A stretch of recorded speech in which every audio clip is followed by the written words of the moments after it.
अपने पसंदीदा शो के फुल एपिसोड देखने के लिए अभी डाउनलोड करें दंगल प्ले ऐप।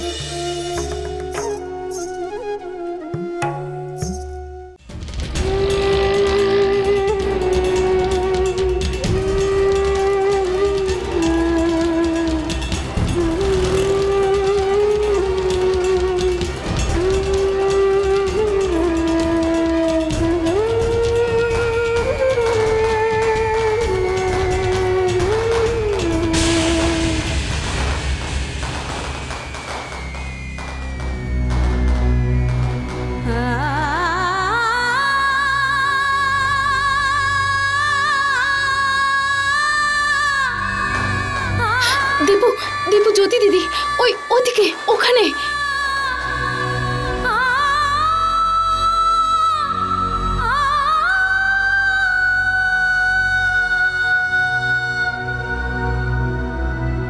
বলেছিলাম না তোর বরযাত্রীতে আসতে পারিনি তাই জন্য লুকিয়ে লুকিয়ে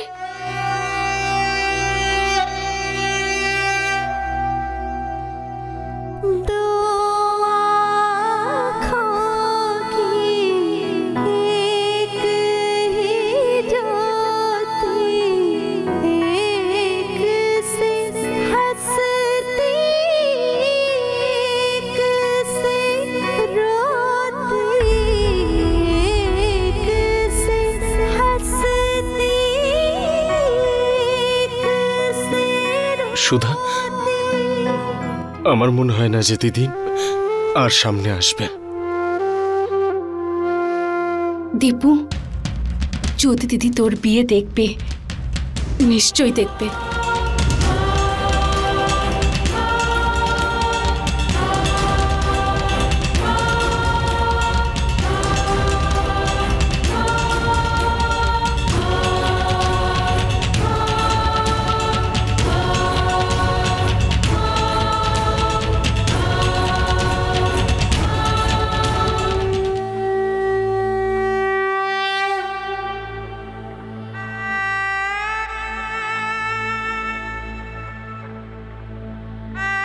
আমি দেখেছি দীপুর বরযাত্রী, সবকিছু তেমনই হচ্ছে যেমনটা আমি ভেবেছিলাম।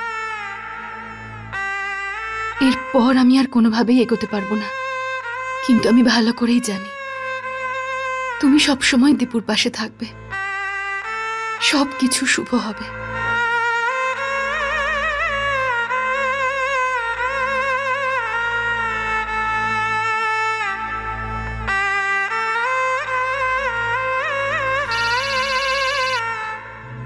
সুধা, হ্যালো দিদি, আমি জানি যে তুই এখানে আসতে পারবি না, কিন্তু তুই এবার দীপুর বিয়ে আমার চোখ দিয়ে দেখবি, আর বিয়ের প্রতিটি মুহূর্তের কথা আমি তোকে বলবো। সুধা দিদি, তুই শুধু আমার কথা শোন। আমরা পুনমের বাড়ির বাইরে এসে গেছি।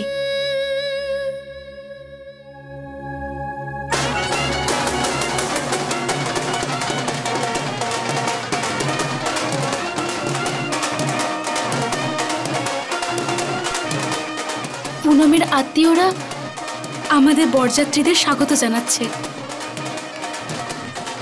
হ্যাঁ হ্যাঁ, আমি দেখতে পাচ্ছি।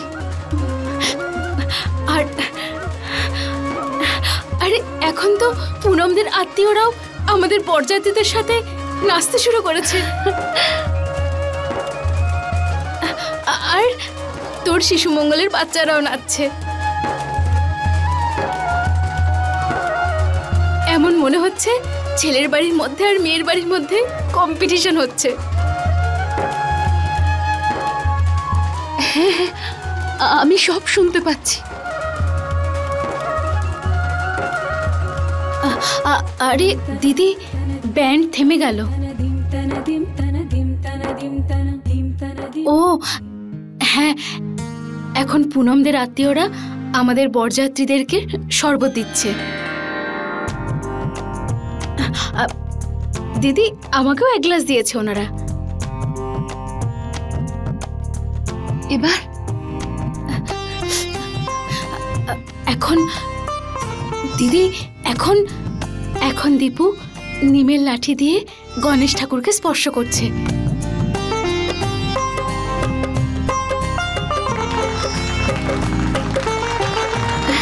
আর দিদি জানিস, আমি পুনমের বান্ধবীদের বলতে শুনেছি যে দীপু নাকি খুব হ্যান্ডসাম। ঠিকই তো। দিদি, এখন দীপু ঘোড়া থেকে নামতে যাচ্ছে, আর কিন্তু কিন্তু পুনমের বান্ধবীরা ওকে আটকে দিয়েছে, ওর থেকে টাকা চাইছে। আর দীপুর বন্ধুরাও সুযোগ পেয়ে গেছে মেয়েদের সাথে মজা করার। টাকা পয়সা নিয়ে যুদ্ধ চলছে, আর দীপুকে এখানেও টাকা দিতে হয়েছে। হ্যাঁ দিদি, এখন দীপু নেমে ভেতরে যাচ্ছে।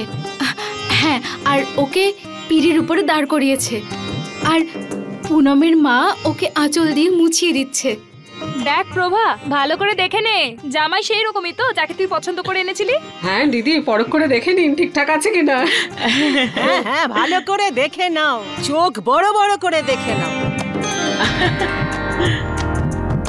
আরে ছেলেকে তো আমরা ঘি খাইয়ে খাইয়ে শক্তিশালী করে তুলেছি। সুধা, সুধা এবার কি হচ্ছে?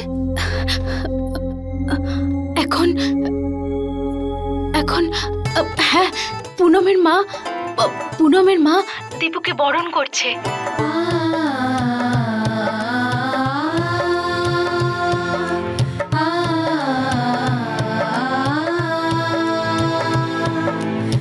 আর দীপুকে মিষ্টিও খাওয়াচ্ছে। আর এখন দীপুর নাক টেনে নিয়ম পালন করছে। আরে আমাদের ছেলের এত সুন্দর নাকটা খারাপ করে দিলে। এবারে এসো। দরজার সামনে সব নিয়ম পালন হয়ে গেল দিদি, আর এখন আমরা সবাই ভেতরে যাব। থ্যাংক ইউ সুধা, আমার মনে হচ্ছে আমি যেন ওখানেই আছি, তোদের সবার মাঝখানে।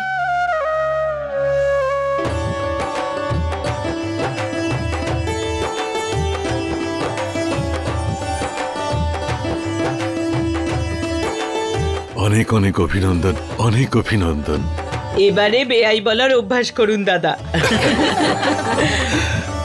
এটা তো আমাদের খুব সৌভাগ্য যে আপনার পরিবারের সঙ্গে আমাদের সম্পর্ক হচ্ছে। এই সব কিছু আপনার মেয়ে জ্যোতির জন্যই হয়েছে। কিন্তু জ্যোতিকে তো দেখছি না, কোথায় কোথায় সে?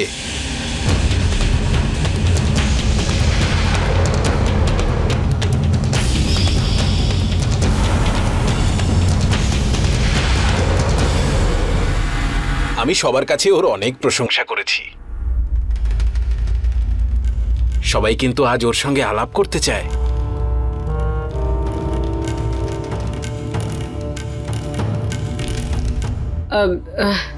ওই কিছু কাজ ছিল, ব্যাস এক্ষুনি চলে আসবে।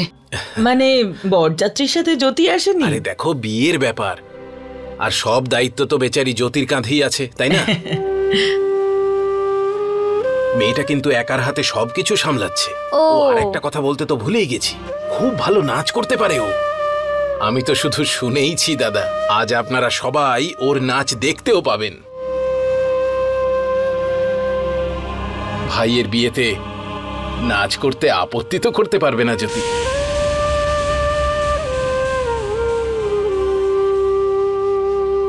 বলছিলাম, কতক্ষণে আসবে ও? এই তো এক্ষুনি চলে আসবে। হ্যাঁ, তো কোনো ব্যাপার না, আমরা অপেক্ষা করব। বিয়ের কোনো কাজ ওকে ছাড়া হতে পারে না। আমি এক কাজ করি, বরং ওকে ফোন করে জিজ্ঞেস করে নি এখানে পৌঁছতে ওর কতক্ষণ লাগবে।